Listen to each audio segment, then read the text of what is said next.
Oh, there we go. Oh, hello. Welcome to After the Flag here from Silverstone, as we're going to analyse everything that's happened here in MotoGP as Fabio Quartararo takes glory and extends his championship lead. Steve Day, Simon Crafar here to bring you After the Flag. We were hoping it was going to be a barnstormer of a race, and in the early stages it was looking like maybe it would be, but once Fabio Quartararo got to the front, he does what Fabio Quartararo does best, and he threatened this with the lap times that we saw over the weekend, Simon. A dominant display from the Frenchman. Yeah, I think all of us brought up in the lead up to the race that there was a chance of Fabio running away. Mayo Marigali said, oh, it's going to be hard to run away, but eventually he did. You know, the thing with Fabio is he's riding so well, you know, not a foot wrong, manages the tyres right, the lap times he can do over race, you know, on race setup, not a one-off lap. So I really took his warning serious when he said at the end of qualifying that I think tomorrow we can do something really special in the race, because he wasn't happy with his one-off lap time. But yeah, race super impressive. The thing also is, Lynn Jarvis said the Yamahas love Silverstone and Fabio loves Silverstone. Yes. So yeah, the writing was on the wall pretty much all weekend, but still brilliant to pull it off. These overtakes as well were fantastic. This block pass on Aleix and his move on Pol Espargaro as well, which is coming up shortly. The race-winning overtake through turn 12 as well, Simon. You know how big and brave you've got to be to get that one done. Yeah, no, dead right. It reminds me that the two riders being able to do that today that I saw was Remy Gardner in Moto2 and Fabio in MotoGP, being able to put the bike exactly where he wanted, and in big risk situations, and not put a foot wrong. Super impressive. That's how much it meant to him as well. He knows what an impact that has had on the World Championship, and we'll talk more on that later on. But on the second step today, it's a welcome back to the podium to Aleix Rins, of course, who was victorious here at Silverstone 2 years ago. Simon, we said yesterday you can never really rule out Aleix Rins because you never really know what Aleix Rins is going to roll out of the box on a Sunday morning. He started 10th on the grid. You just had that little feeling, didn't you, that there could be a chance that Rins or Mir might be on the podium, and today it was Aleix Rins. It's really good for him. Yeah, I think there's always a danger of Suzuki's coming through at the end, and here being a tyre management race, you know, this circuit is tough on, it's good on machinery, meaning it evens it out, so the faster bikes don't have an advantage, but it's very tough on tyres, big long corners, torches them. I think both of the riders were up for podium shot today, Suzuki. Something went wrong on Mir's side, and Aleix did everything. Like, you know, the Aleix that started the year, you know, because he's had a bit of a rough run, hasn't he? And he never put a foot wrong, and yeah, brought it home all the way.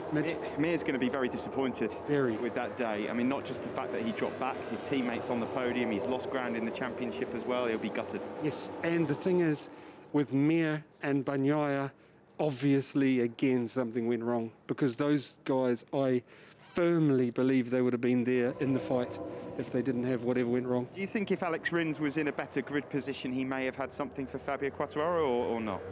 I think hanging on to him, you know, Fabio had the best pace, but I mean, look how, you know, Fabio's managed the race, but I think if Rins was starting where, like, closer to Fabio, he would have hung on, like, but I don't think he would be able to get past Fabio. Fabio would have had something more in his pocket, you know. Well, before we go any further into analysis, it looks like a fantastic day for Fabio Quartararo, a race winner here. Let's see what the Frenchman had to say after his brilliant day here at Silverstone.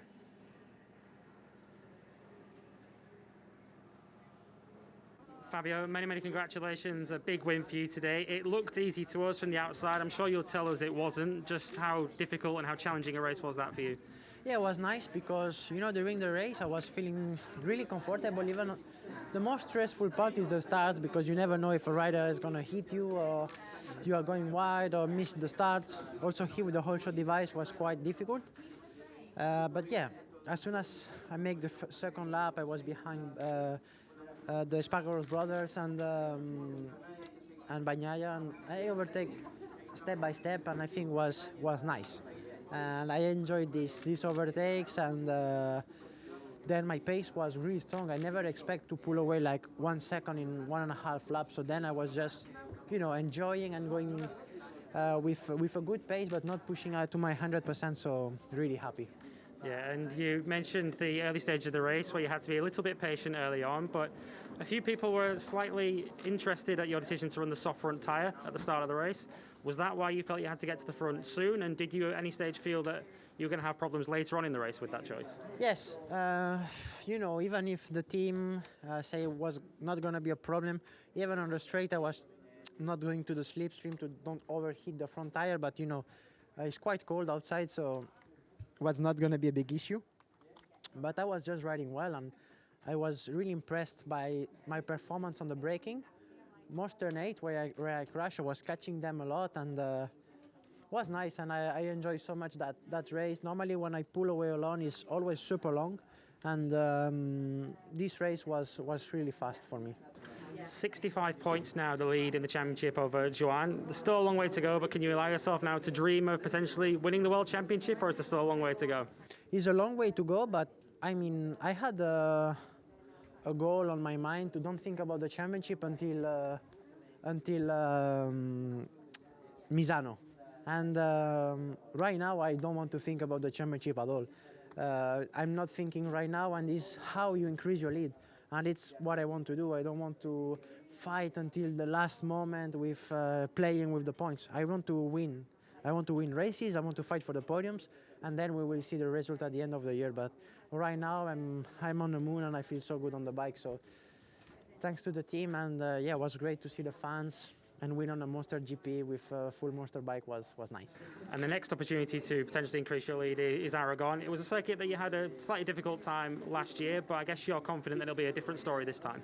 Yes, it will be a different story, but I think it's the worst track not for the Yamaha, but for me. It's a track that I've never been really fast, yes, because I've made the pole position last year, but never been really constant. So will be a great things for me to try to learn and try to be more consistent and learn on that track. Thank you, Fabio. Thank you. Yeah, thanks to Louis Suddaby there, pitching the questions to Fabio Quartararo. I mean, he just makes it sound like it's all in a day's work, and it sounds like from what he was saying there, Simon, that he had a little bit extra in the bag as well. Yeah, which is what I believe. I think you're looking at a man with extreme confidence. He's confident in himself.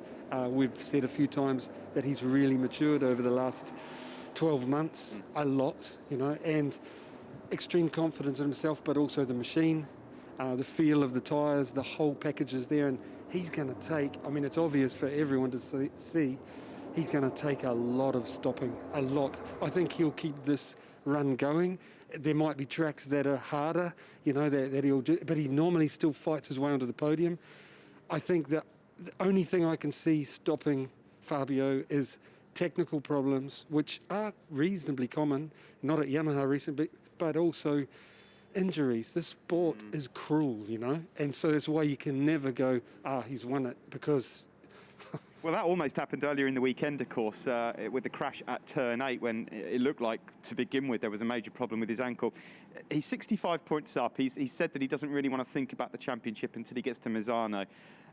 Courtesy of his 65-point lead, he'll go to Misano as the championship leader anyway. But you can understand his caution, shall we say. There is a long way to go, and especially after what happened last year, I'm sure it's still on his mind, although he's a different rider this year. I think he just knows what I've just said, Yeah. The sport is cruel. If you get overconfident or take your eye off the ball at all, it will bite you and you'll regret it. So he's just eye on the ball. Just going back to Aleix Rins finishing in second, it's a huge result for him personally because, Simon, he's been knocking at the door a few times this year. He's had trouble with injury. Clearly, it would have affected him in so many ways going into the summer break, already knowing the championship is over. So how impressed are you? For a second year. Exactly. How impressed are you with this performance today, given that he's had quite a bit of pressure on his shoulders to get this? Yes, and also I'm pleased for him, like you said, because he is, that is the old Alex, what we saw today. He's broken that run of shocking results that has made everyone doubt him, really, you know. And I don't think I'm being too harsh there. No. He had a lot of critics, and today he silenced them, you know. So I hope that he can keep this role going and the old Aleix is back. Yeah, and of course we go to Aragon next, where he was a race winner and superb last year. Let's get some thoughts now then from the Suzuki man. His first podium of 2020. He was talking to Louis Suddaby earlier. Aleix, many congratulations, your first podium of the season. I guess, despite the weather, you'd love to race at Silverstone every weekend. Yeah, for sure. Thank you so much. It was an amazing race, starting from P10. Was not easy to overtake all the riders, but you know, I'm super happy because the season so far was not so good in terms of results. I did a lot of crashes in the beginning of the season, going into the podium positions. But you know, this second position for me, it's a really nice result because all the team deserve it. In the end, we have the level to be here, and we get it finally. No, so yeah, let's keep pushing. Now we go to Aragon, a nice track also for us, good memories. So yeah, let's keep pushing. There are a lot of concerns for riders about tyre drop-off during the race. Your pace in the race was very strong. Did you have any issues, or were you always confident that you had it all under control? I was confident. I was going under control with managing the tires, managing the bike. So this one helps me to finish in a good shape in the end of the race. You referenced earlier the problems you've had earlier on in the season, and of course you had an injury earlier in the season too. It's been a very difficult year for you. Do those struggles make this podium even sweeter than normal? Well, we struggled a lot to get this podium for sure. We did a lot of up and downs during the season. The best result in the last 4 races was P7. So yeah, I'm super happy to finish on the second position. I would like to repeat the result from 2 years ago, but was impossible. No, but yeah, I'm super happy. So Aragon next up, a circuit that you won at last year. You've got great memories of that place. What are your thoughts looking ahead to there, and how confident are you that you can be as strong there? I'm super confident, but you know, let's see what's happened in Aragon, because the level is so high. Our competitors are going so strong, so let's see. Thank you, Aleix. Thank you. Yeah, thanks again to Louis. Thanks to Aleix Rins as well. Back on the podium for the first time, and you just wouldn't put it past him making it back-to-back podiums when we eventually go to Aragon in a couple of weeks' time. We now have to move on, of course, to the next man. Just before we do, how beautiful does Aleix look on the bike? Well, he's got a certain style about him, Awesome. hasn't he? His riding style, he makes it look so easy, but he sort of glides from corner to corner, doesn't he? Gorgeous. Great riding style. Let's move on to the man that finished in third place today, Simon. Everyone in the paddock's been waiting for this for a long time, and the man that finally got that podium has been waiting a long time as well. Aleix has ended his 7-year wait to jump back on the podium, but more importantly, it's Aprilia's first podium of the modern MotoGP era. Now, Simon, yesterday when we were all discussing what might happen here today, I think we all agreed that it felt like the best chance that Aleix had based on what we'd seen throughout the weekend, and he delivered a fantastic result. I think everyone in the paddock is delighted for Aleix and Aprilia. Yes, I think everyone watching close here felt Aleix getting closer. We, like you said in the meeting last night, guessing what will happen today, we all said after we'd podium picked that the Aprilia and Aleix could do something special today. I listened to Aleix's debrief last night, and he said tomorrow, meaning today, is the day. We're going to do something, and he, true to his word, really impressive. And I'll be straight up, I've been afraid to bet on Aleix before now because he hasn't got that podium. Now he's got it. I'll no longer doubt his and Aprilia's ability. Especially after a last lap battle with Jack Miller as well. Exactly. I mean, Jack put the pressure on, overtook him, you know, and Aleix kept his head. He actually said in Parc Ferme that he had a little bit left in his pocket, but he didn't want to blow this opportunity, meaning crash, you know. And I totally understand what he means. He didn't want to throw it away. These guys are a really nice group, you know, all the engineers and mechanics, bosses. I really like, I have a coffee with them every Thursday morning with my interviews with them, and I got to say I'm so happy for them because they've pushed really hard. to It get where means they so are. much, doesn't it, to Aleix Espargaro? And yeah, congratulations to Massimo Rivola and Romano Alberciano as well. Let's hear from the man from Granollers now. I'm sure his smile is very wide as he speaks to Louis Suddaby. Aleix, many congratulations on today. An awful lot of hard work has gone into this performance today for Aprilia. Just how special a day is this for you? Yeah, it's like a dream. I mean, I'm still dreaming. Now I'm more relaxed, and sincerely, it has been a long way, long 5 years to arrive here.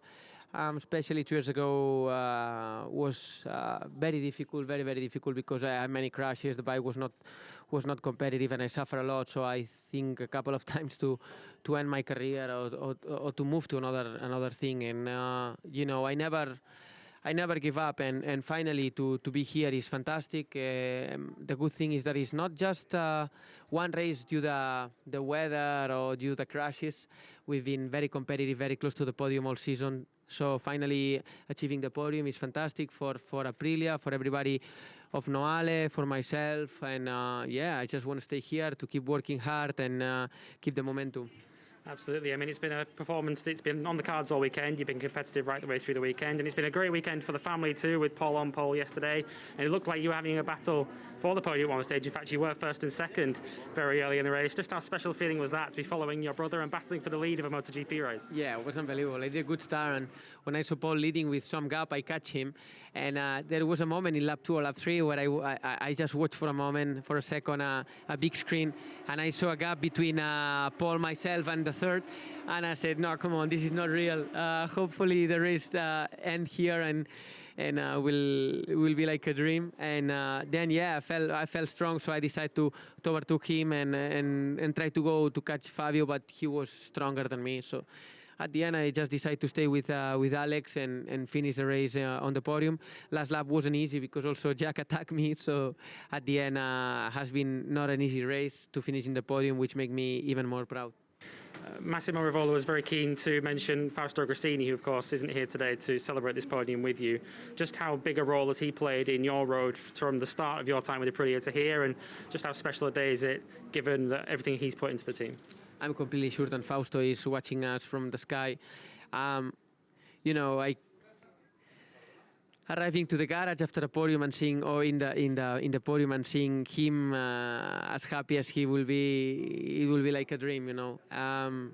He really suffered on the most difficult stages of Aprilia, but he showed us the way. Now we are fighting with the top brands of the world, and he started this project. So this podium is also for Fausto and his family.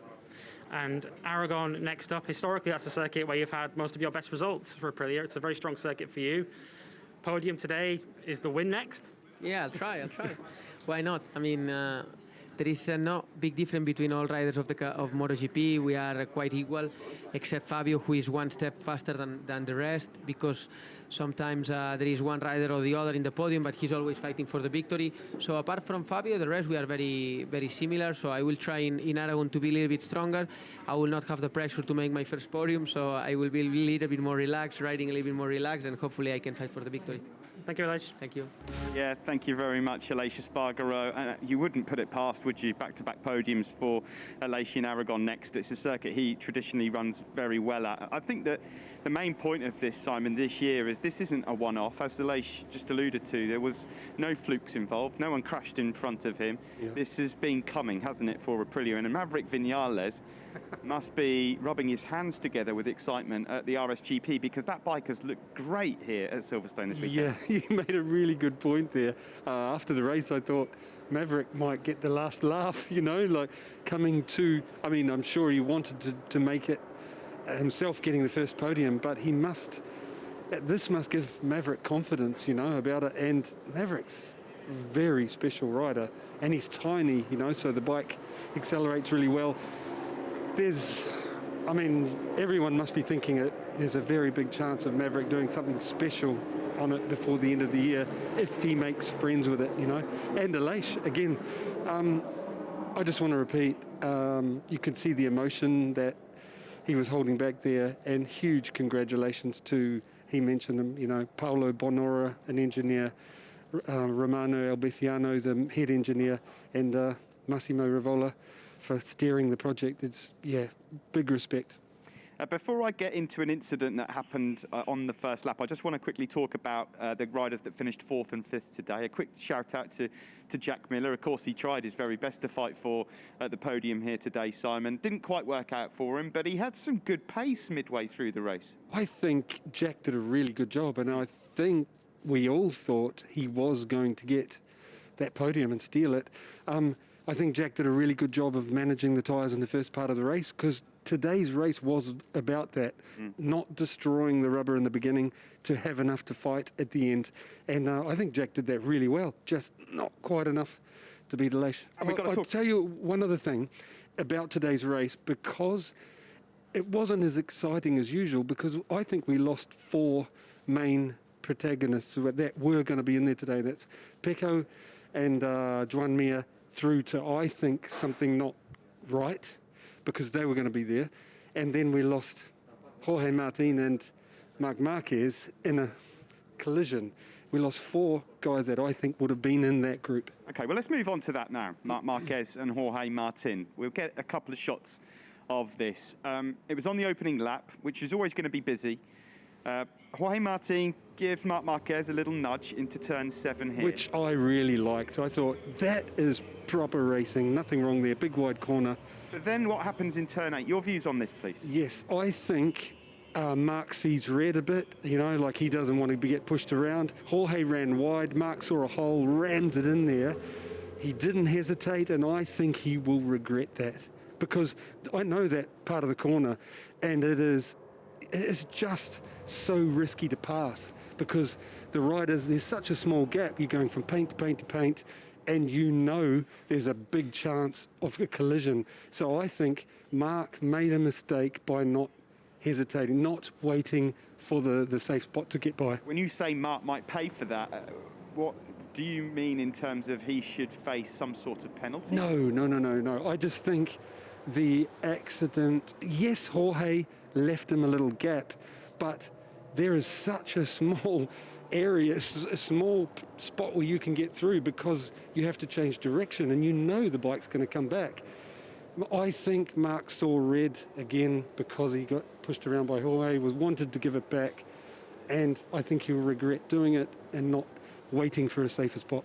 We're looking here at the start of the race all over again, and one person you can see that features there is Pol Espargaro. We have to just quickly mention Pol. Started on pole position, led for probably more laps than he was expecting to in the early stages. Yeah. 5th place, when all is said and done, is actually still a step in the right direction. Yes, and yeah, like you said, it was a good 5th. He was fighting at the front. Look at him go, hanging on there, and I think he'll be proud of what he did. And there was like I said, a tyre management thing going on here. He hasn't run at the front all year. He spoke in press conference about being worried about that. He didn't know how to fight with these guys at the front because he hadn't had to do it, all year. And I think he did a great job. And the boost of confidence for him, I hope he can keep the role going. Lovely guy, isn't he? We want to hear him more in the press conference. And I agree with you. I think that with Marc in the race, with Martin in the race, Pecco, maybe it would have been slightly different. Just back onto the Marquez and Martin incident. You've had your view on it. Yep. And I believe that Jorge Martin has had his view on it as well. Let's see what the rookie made of that incident involving himself and the 8-time world champion, Marc Marquez.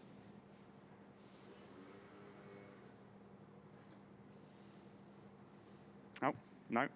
Not at the moment. We're not going to be able to do that. What we'll do is we'll rumble on to another subject, and I want to talk about the guys that finished 6th, 7th and 8th here Great, today. I was hoping you would.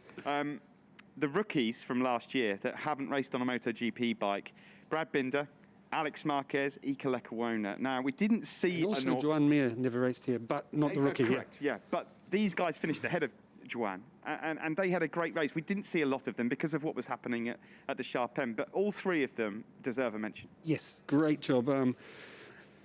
I've got to say, Iker surprised me today because there is so much tyre management and stuff, you really had to think about. Easy to make a mistake, easy to fall, and he did great, Alex Marquez as well, For the only other one I'd really like to mention is Binder. he said last night that he would not be able to go with the guys in the beginning of the race because the problem with the KTM riders were suffering here was lack of rear grip.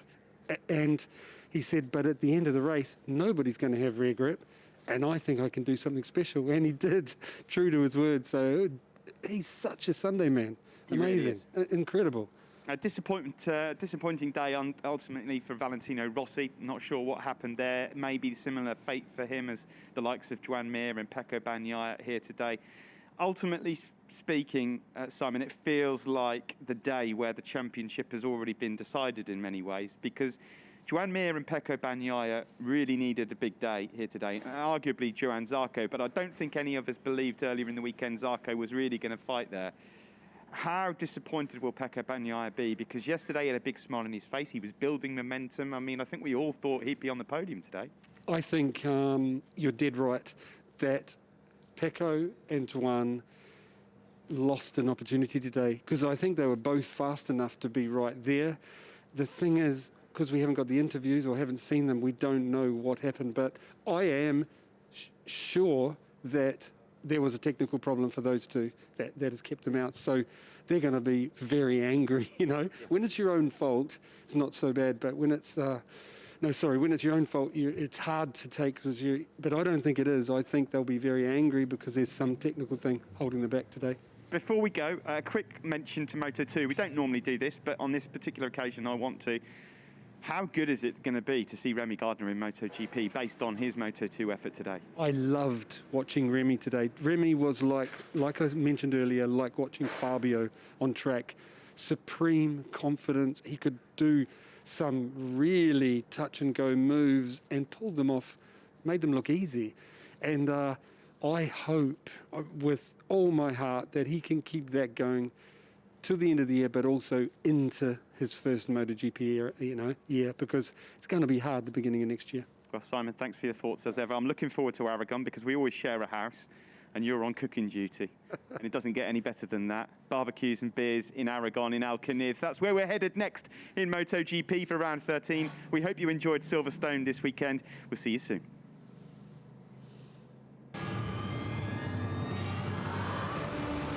Lights out! Good start there from Fabio Quartararo. Pecco Bagnaia did not get away well. Thomas Spargaro will lead into turn 1 ahead of Quartararo.